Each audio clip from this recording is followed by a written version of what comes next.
Hello viewers, আসসালামু আলাইকুম। কি অবস্থা সবার? আশা করি সবাই ভালো। আজকে আমি আপনাদের জন্য নিয়ে এসেছি সুস্বাদু খাসির কোরমা রেসিপি। এটি এমন একটি ডিশ যা সহজে বাসায় তৈরি করা যায় এবং সকলেরই অনেক পছন্দ। চলুন রেসিপি তৈরির প্রসেসটি দেখে নিই। প্রথমে আমি এর জন্য যা যা প্রয়োজন তা নিয়ে নিয়েছি। এখন আমি এখানে একটি পাত্রের মধ্যে ৩ কেজি খাসির মাংস নিয়ে এর মধ্যে প্রয়োজনীয় উপকরণগুলো দিয়ে দিব। এখানে আমি দিচ্ছি ১ কাপ পেঁয়াজ বাটা,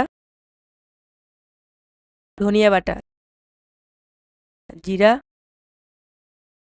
গরম মসলা, রসুন বাটা, আদা বাটা, মরিচ বাটা, নারকেল বাটা, বাদাম বাটা, দই,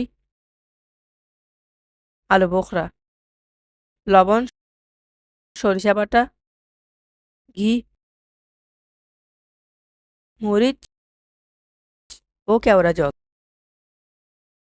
সকল উপকরণগুলো দেওয়া হয়ে গেলে এটাকে ভালোভাবে ম্যারিনেট করে নিচ্ছি। প্রায় ৩০ মিনিট ম্যারিনেট করা হয়ে গেলে এটাকে এখন রান্না করার পালা। মাংসসহ পাত্রটিকে চুলায় বসিয়ে ভালোভাবে কষে নিব।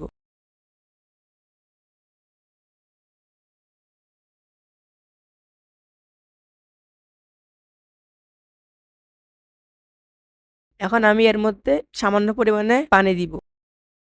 পানি দেওয়া হয়ে গেলে এবার ঢাকনা দিয়ে ৩০ থেকে ৪৫ মিনিটের জন্য রান্না করতে রেখে দিব, যেন মাংসটি ভালোভাবে নরম হয়ে যায়। আধা ঘন্টা হয়ে গেলে এবার আমি এর মধ্যে আধা লিটার দুধ দিয়ে দিচ্ছি।